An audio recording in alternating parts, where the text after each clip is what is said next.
Let me introduce my panel here. Firstly, on my right, Catherine McGuinness, CBE. Many of you know Catherine as the former Chair of Policy at the City of London. She led the City of London with distinction for 2 terms, and I'm lucky enough to know her as a fellow member of the Advisory Board of the City's Climate Investment Commission, alongside Susan, who's also a member of that board. Sitting next to Catherine is Nick Cochrane-Dyet, CBE, who's the chair of the British Chambers of Commerce in Abu Dhabi. And obviously, Nick has had the recent experience of being a host business association for COP28 and somebody who's very close to Middle Eastern capital and Middle Eastern capital's intents and opportunities here.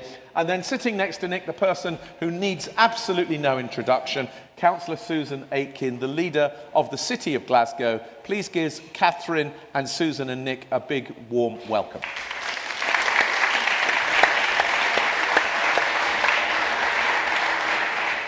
So the idea really here is that I'm going to pop a couple of questions each from my pre-prepared questions, and then it's straight over to all of the questions that you're sending in on Slido, including some of the questions that people submitted earlier. But now is the chance to put some more questions in there. And please do use the preferencing function. The more you vote for other questions, the higher they go up my list, the more I know I'm asking our guests the questions that you want to have answered. So please do that. We'd be very grateful for that.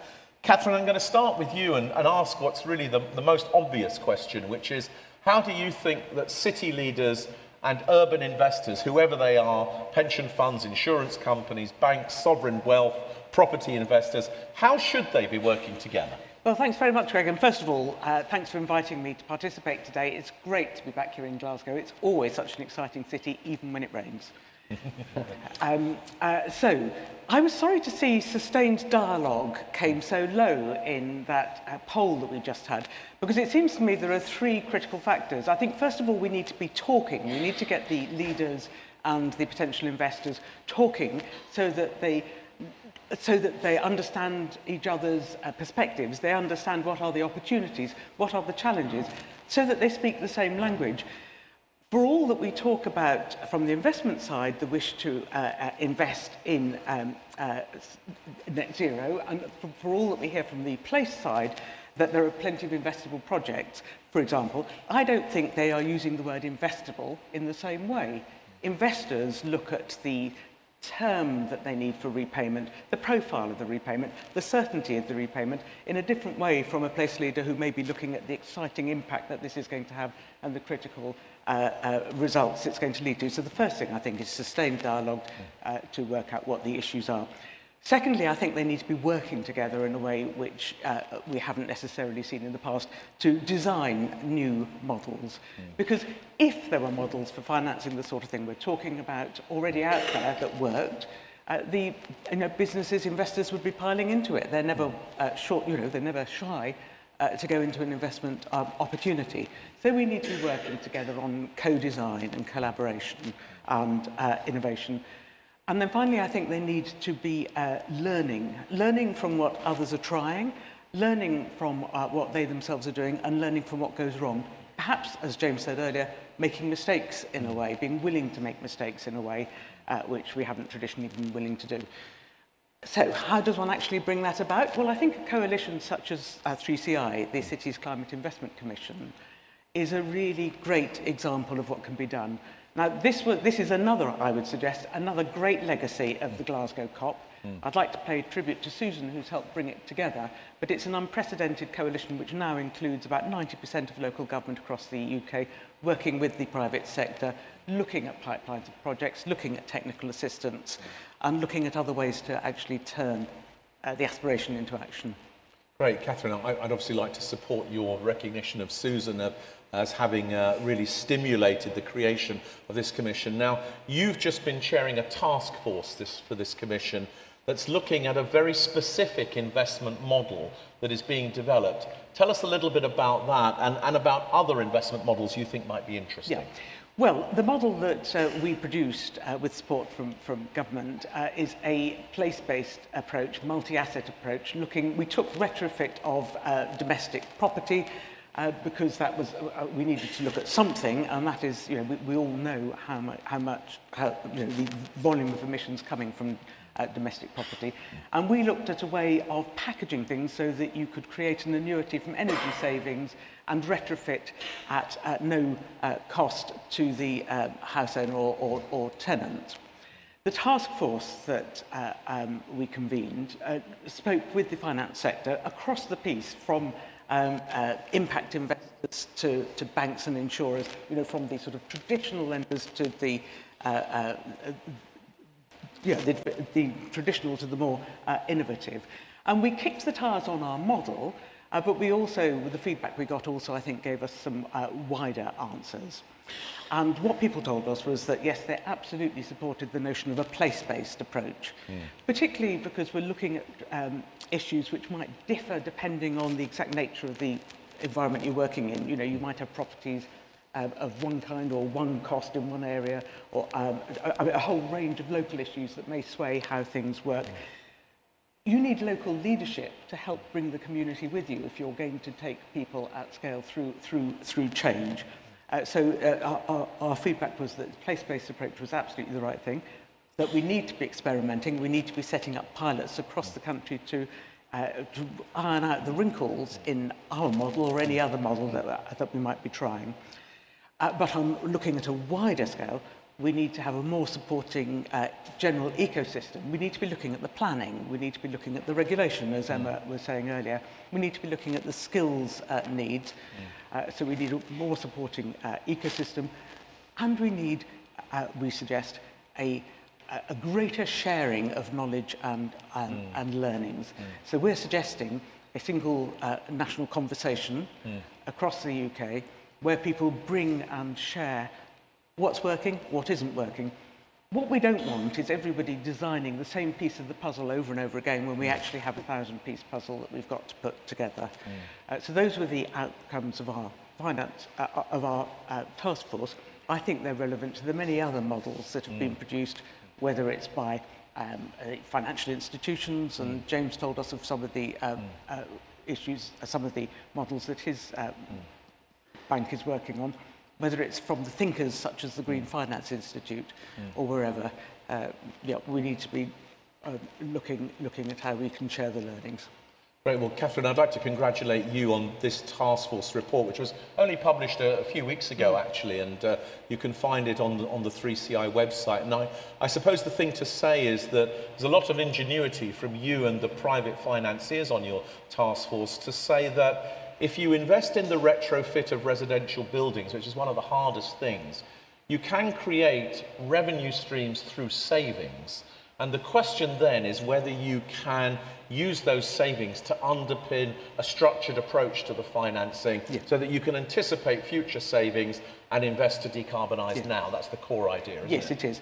Actually, can I make two other points? And the first is that what we really need to focus on here is that we're changing the finance system. We really are needing to look at very innovative models. So we're retrofitting a system to an end that it wasn't developed for.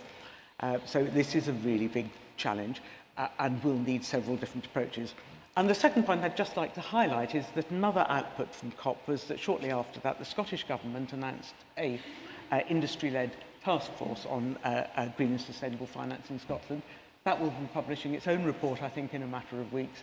It will be very interesting to see what recommendations are in there and how we can all work together to carry them forward. Great. Catherine, thank you very much. And more questions and dialogue with you in a minute. And if you have questions for Catherine, please do send them in to me now. Nick, I'd like to pick up with you, if I may. Obviously, as President of the British Chambers of Commerce in Abu Dhabi, you're very close to some of the new sources of capital that are beginning to flow around the world and have appetite to look to invest beyond their borders. Tell us a bit about how you see the landscape for investment capital into decarbonisation. And in particular, I think I want to know, what do British cities need to do to be attractive to that capital? Right. So it's a little bit of history. The UAE considers, or has considered for a long time, London to be the 8th emirate of the United Arab Emirates. There are 7 emirates there because they've all had homes there. They've been there, they've learned English there, and they love the United Kingdom. Now, that was back in the sort of 60s, 70s. Since then, there's a lot of competition from around the world. A lot of companies, countries have come into the UAE and marketing themselves. So like all good relationships, they need to be worked at, and we need to continue to work on, and that's what, you know, we're there as part of the British Chambers of Commerce to do, is to work on those relationships. Fast forward a little bit to like 30 years ago, the UAE said, right, we've invested in London, where's the next place we need to invest in the United Kingdom? It's still somewhere we love, we know, we feel close to, and they did their own assessment, and Manchester was their answer. You know, this is long before Gove and, you know, Level Up or whatever you call it now. They reckon that Manchester was the answer, that the opportunities there to invest in Manchester. They actually, the Abu Dhabi investment, you mentioned sovereign wealth funds, they invested in Manchester United, as well as the infrastructure around Manchester. And of course, everybody today knows about Manchester City, but they've actually been working on this for some time. So they look at these projects as long-term projects. It's not we're in today, we're trading and we're out next week. These are things that they're looking at for the future. The UAE is a tiny population, tiny country, so they need to spread, diversify. And Manchester was a diversification away from London. So now we fast forward to 2021, and the current president, then Crown Prince, comes to London and meets Boris Johnson in number 10 Downing Street and says, look, you're probably better in the United Kingdom at investing in the United Kingdom than we are. We've done our little bit with Abu Dhabi Investment Authority. We've grown out of that into Mubadala, which is a second sovereign welfare fund, and we're looking at new opportunities, but we need you to help us invest in your country because you know it best. And he handed a cheque over 10 billion pounds and said, please, United Kingdom, invest this 10 billion in the next 5 years in certain specific areas that they feel are important to them and that they feel are important for humanity. And so areas like life sciences, areas like infrastructure, areas like energy transition. We may be a fossil fuel producing country, but we've been working on energy transition before COP was even invented. The then president of the country said to BP, you know, we need to stop this flaring, because gas was then a byproduct nobody wanted. And you know, BP, I was ex-BP, so we said, oh, this is expensive, we don't want to do it. Oh, no. He said, look, we're not doing this for cost, we're doing this to invest in our planet, because this pollution is hurting the people, it's hurting the planet. So that's 1969. So they're on the transition change from quite a long time, before COP started. So they believe in the transition. They also believe that this country's got a lot of innovation. Your mic's gone down, Nick. Sorry, can we do whatever we need to do to get Nick's mic working again, please? Is that better? Can you hear? Not yet. No, it's not working, is it? Yes. No, we can't hear him because the mic's gone down. I'm looking at the audio-visual team and just asking if they can fix Nick's mic, please. It says on. There we go. That's you. There we go. Oh, It's working It now. is on. Okay, cool. Thank you. So, yes, so they're looking at energy transition, they're looking at infrastructure, looking at some of the things, thank you, looking at some of the things that... Yeah, I think they've turned off your lapel mic to turn that Okay. one on. Can you hear now? Yes, yep. Okay, sorry. So they're looking at this energy transition, they're looking at infrastructure, looking at pharma, health, so life sciences and all the rest of it. Similar, I think, to the United Kingdom. So by the end of last year, you know, having been given 5 years to spend 10 billion, they have a pipeline of 18 billion. They've over-exceeded. They still want to invest in this country. What do cities need to do to catch their attention? I don't think it's purely cities. I think it's some of the leadership makes, and it's exactly what Catherine was saying just now. I had a good learning session this morning listening to the speakers at the beginning. It is all about collaboration, it is about communication, it is about taking action. The Scots are well known for being pioneers, for getting out there. Richard and his team came out to COP28, and thank you all for being, you know, participants with us in COP28. you like to be out there, you like to be innovative. This is exactly what attracts them. But if you don't tell your story, and I've just learned something now new from Catherine, there's a story here that I think the Abu Dhabians would love to hear, because they don't know where to invest. They don't know how to invest in this country, because things are moving here quite quickly. I mean, I think there's a lot of bureaucracy here, and it's not as quick as we like in Abu Dhabi, but there are opportunities. And so I think that, a big communication drive, an action drive, which, obviously Glasgow Chamber are good at doing action and want to do action, want to be out there, and continuation of the what you started with the COP, because, having done it here, having done it in the UAE now, we have an affinity towards each other. Yeah. Human beings love having those affinities. Yeah. And so when Catherine says, well, we're doing the study around the UK, I say, well, hang on, yes, please, can we have that in the United Arab Emirates? Can we transfer your experience to our experience? Can we learn from you? Can we learn from each other? Can we help you invest in your country? Because we don't have our country's too small, population's too small. You've got a country here that needs, and Glasgow is a great opportunity. The Exchequer, the Chancellor Exchequer this morning, we want a £1 trillion company. Why not? Why not Glasgow be the Silicon Valley? These are the sort of things that the Emiratis love. Oh yes, innovation centre of the world, innovation, the Silicon Valley for Europe, Glasgow, come to Glasgow. That's the sort of thing that would attract them to put money in. They're already here, City Fibre, that's a Mubadala entity investing in Glasgow. They're not totally unaware, but it's just more opportunities they would love to see. Nick, thank you very much indeed. It's a very clear answer, and I love the connection between the COP hosting cities, Dubai, UAE, Glasgow, Scotland. Just before we move on to Susan, though, what's the role of the British, Scottish, and Glasgow Chamber of Commerce? What's the role for the chambers? So this is the magic word, collaboration. I saw lots of innovation up there, collaboration was there. That to me is actually the more important, collaboration. We've got plenty of innovation.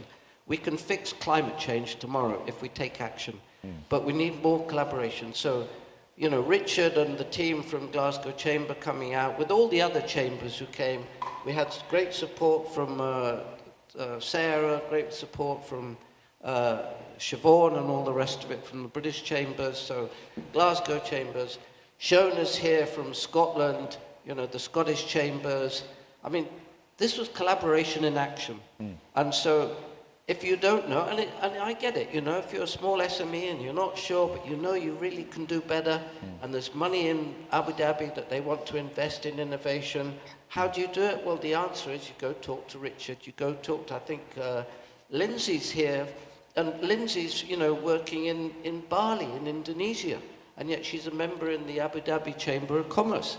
Yeah. She's doing the stuff. There are people here using the networks, and Scottish Government, SDI, Scottish Development International, they need to do more. We all need to collaborate more, but that is the way forward. Action and collaboration will make the changes.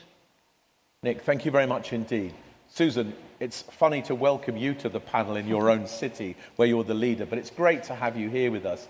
And, I imagine that you and everybody in the room is immensely proud that Glasgow hosted COP, that gave rise to Glasgow's name being in the heart of all of these pacts and these agreements. How has the city, in your view, leveraged being a COP hosting city in terms of bringing more investment into the climate transition that you've been leading so effectively? Good morning, everyone. And first of all, can I just add my congratulations to the Chamber, the Glasgow Chamber, one of our partners in the city, for a fantastic event, another fantastic event following on from the first COB last year. And it is absolutely an example of that partnership, that collaboration and that sustained dialogue that we've heard about so far already. And the Team Glasgow approach to all of this, which it underpins everything that we're trying to do in the city to collectively build and sustain that legacy out of hosting COP26. And you and Catherine's very kind words about my role my role among many others in starting the Cities Commission for Climate Investment, we have in Glasgow benefited as much from that, if not much more so, than any contribution that I have made to the organisation. So I think my mic's going on and off, I think.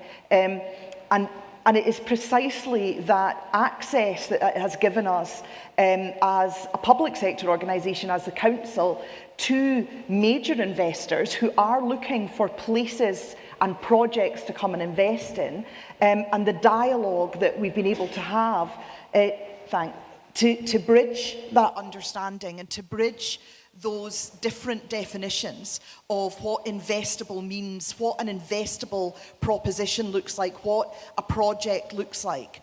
And in Glasgow, we've spent a lot of time and a lot of focus on that, a huge amount of learning, a huge amount of discussion, honing and really clarifying our own projects and objectives and the propositions that we've got here in the city, understanding what we need to do to decarbonise, to have a just transition, to decarbonise in a way that delivers real benefits for citizens and communities here in Glasgow, for places in Glasgow, but also to understand what we need to do to leverage in that funding and leverage in that investment.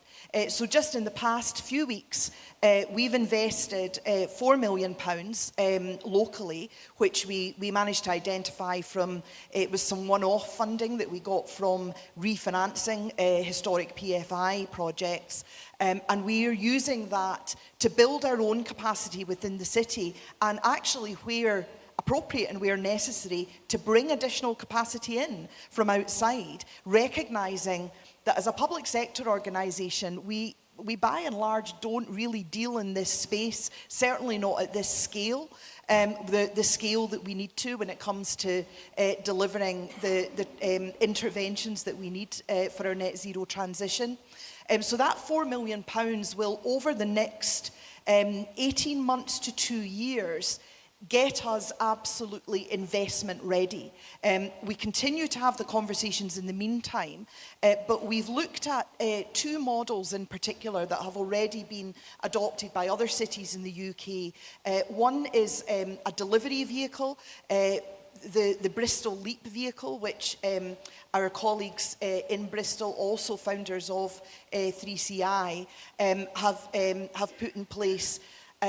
Took them quite a long time and quite a lot of investment, and it's one of the advantages of not going first, and one of the advantages, in fact, of having the connections through networks like 3CI is that we're able to follow in their footsteps and hopefully do it much more quickly and do it for less investment from our end as well, but get us to the point where we're able to replicate a Glasgow version, one that's tailored for Glasgow and suits our needs as a city, but replicate that similar delivery model that Bristol has pioneered to deliver our local heat and energy efficiency strategy, which is our plan for the decarbonisation of domestic heat right across the entire city. And the other model we've looked at is one that the Greater London Authority has adopted. They call it the London Edge, and that's an investment vehicle. And they've partnered with the Sustainable Markets, Sustainable Investment Initiative to create a £100 million fund which projects can bid into to get capital funding to get them started and to get them driving forward. That investment vehicle is one that we also think that we can adopt and put in place in Glasgow, and which will not just be for projects led by the council. For example, our universities, Strathclyde and Glasgow and Caledonian, are all doing some really innovative and really ambitious work around their decarbonisation.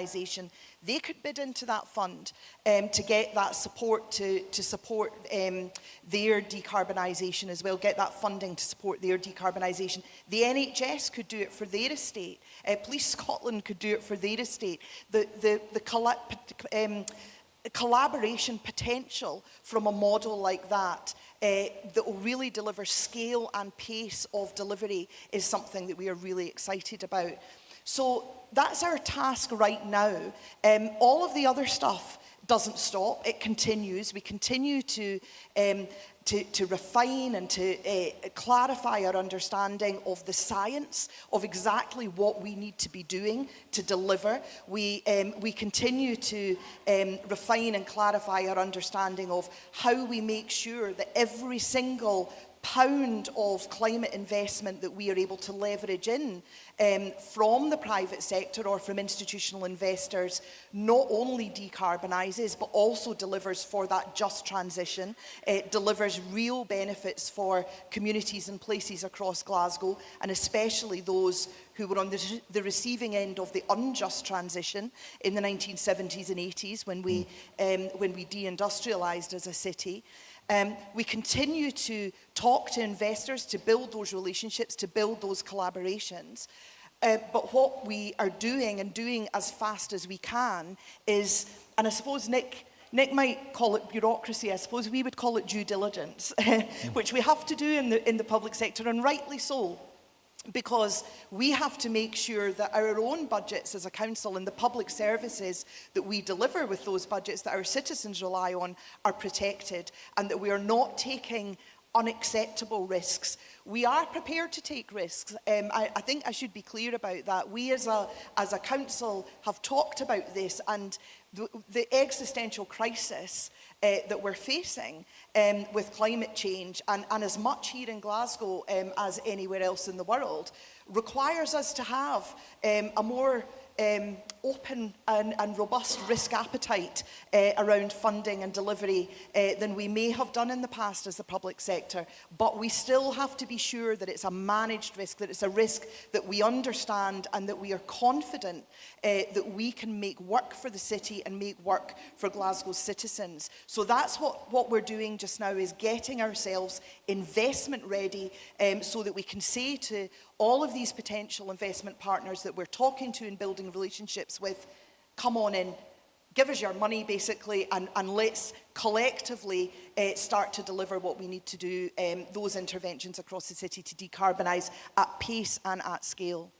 Thank you very much, Susan. And there's so much in what you said that I'm going to jump straight into the questions from the room. We've got about 8 minutes. We've got about 100 questions. So it's going to be 1 minute per question. Catherine, we're going to begin with you. Somebody's asked the question, yes, the retrofit of particularly residential buildings is a big challenge. How do we envisage that actually gets paid for in the model that you've been working on? Well, the model that we've been working on would set up an annuity from energy savings that it would spread across the assets that we'd be, which would repay the investors. So at no cost to the taxpayer or the tenant resident? So I think that this will need a little bit of pump priming by public money to get going, but the basic principle of our model, if we can get it to work properly, is that it will be retrofit at no initial, at no cost to the house owner or tenant. Great, thank you. Nick, there's a question here about, do we have any qualms about receiving investment from a country, a part of whose wealth has been created by the petrochemical industry? Well, and we get that all the time, and we're quite used to it. We obviously appreciate it. As I say, I think we started energy transition way before, the rest of the world started, or many other countries started energy transition. We talked about Masdar City, you and I. They were building Masdar City in 2006, which is a carbon neutral city. Is it perfect? No.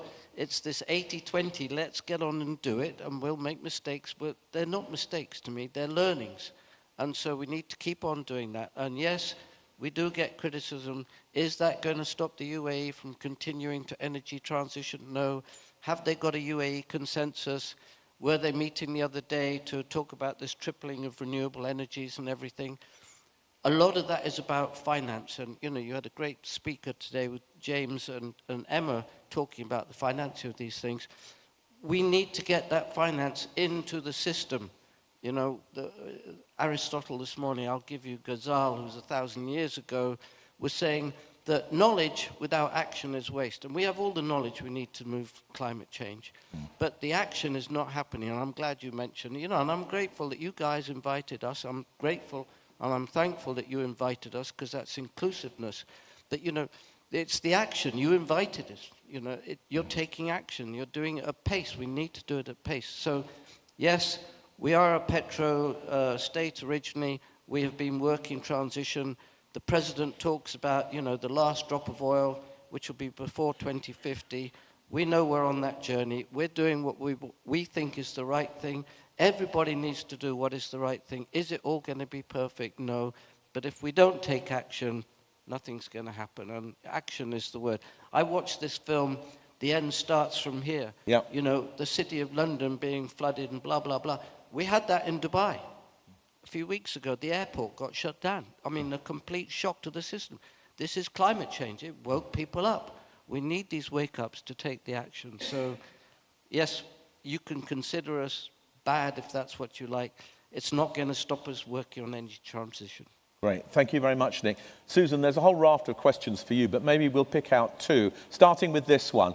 How does the city expect to implement 20-minute neighbourhoods in Glasgow when areas such as public transport aren't fully functional yet? Our questioner asks. Okay, so I would dispute that we don't have fully functioning public transport in Glasgow. I use public transport every single day in the city, so do hundreds of thousands of people.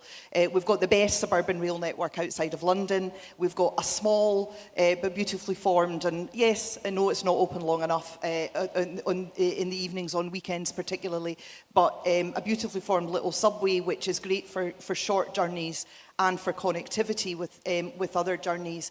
And we have a substantial bus network, which is not perfect and does need to be improved. But in actual fact, we have many 20-minute neighbourhoods in the city already. I live in one of them, in Shawlands, and I can walk less than 5 minutes, get a bus, and get it to virtually to the door of my work every single day. And that is a fully functioning public transport network and a fully functioning 20-minute neighbourhood. What can't be replicated, where that can't be replicated, is in some parts of the city, like, you know, for example, Castlemilk, which is an area I know very well, where folk aren't necessarily able to access that connectivity, and that's where we've got a challenge, and that's where we have to do some work around improving that ability to access everything that you need, either in your own neighbourhood or by a short public transport journey. It isn't all just about public transport, though. It's also about making sure that our existing communities have everything they need. So if you live in Shawlands, or if you live in Denniston, or if you live in Partick, or if you live in Maryhill, you already live in a 15 or 20-minute neighbourhood. You have everything you need on your doorstep, or via a short journey. But you don't necessarily, if you live in one of our outer schemes, or in areas that were built in the past without thought for local amenities and for accessibility to shops and cafes and cultural opportunities and all of the things that we want to have as city dwellers and that great cities have. It's also about active travel. It's not just about public transport, it's also about the ability for people to walk and cycle safely, and that's something where Glasgow is making great strides. We've made enormous progress, and Glasgow, even from 5 or 6 years ago, is unrecognisable as a cycling city. We still have a huge amount of progress to deliver on that. But my final point on that is, and it's something that James referred to earlier, one of the comments that Chris Stark made about not sacrificing pace for perfection and not letting perfection be the enemy of good. We've got a huge amount to build on in Glasgow. We can't say, no, we can't make any changes to anything until our bus network is 100% perfect and with every route and every fare level that we would need it to be. That is the ambition, absolutely. It will take us probably another few years to get there, but we've actually delivered huge improvement in public transport over the past 5 years, in our bus network particularly. Let's keep building on that, and let's keep making improvements simultaneously without waiting for one thing to be perfect before we do all the other things that can support people living a more sustainable and a more climate-friendly lifestyle in their local places and within their wider city. Thank you very much, Susan. I'm going to take a quick break from asking them questions to ask you a question. Then we're going to have one more question each, but we have to be very quick. One of the questions that we've been asked here is how many businesses in the room or how many organisations in the room have indeed already relatively reliably calculated their own carbon footprint? So if you have, please raise your hand now. Okay, thank you. If you haven't, please raise your hand now. Don't worry, nobody's looking. Okay, and if you didn't vote, please raise your hands now. Okay, so that looks to me like 70% of the room are in an organisation that has measured its carbon footprint. And the person who asked the question said, unless we're measuring it, how do we know we're doing anything about it? Which is good. Very quick final round. Catherine, there's a question here that says a lot of national governments are moving into populism. This is preventing some of the progressive climate legislation that we need. What can cities and business and finance do in that context? Well, I think carry on. I think what it means is there's even more of an onus on place leaders to work for their own areas in actually carrying things forward. Because we know, we saw it with London on the clip from the BBC News earlier, we know that climate impacts are already happening in our areas.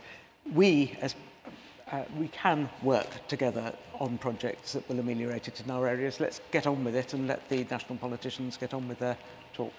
Right, thank you very much. Nick, the question to you is, what's required in return for the 10 billion? So this is a really good question. What is profitability? And it's not all about the bottom line in dollars or pounds or dirhams, whatever you consider. So they want to invest for the future. They're investing for the long term. They're not traders, as I mentioned earlier. They want something that they think is sustainable, that is good for humanity. These are things which they look at when they're weighing up the sort of profitability.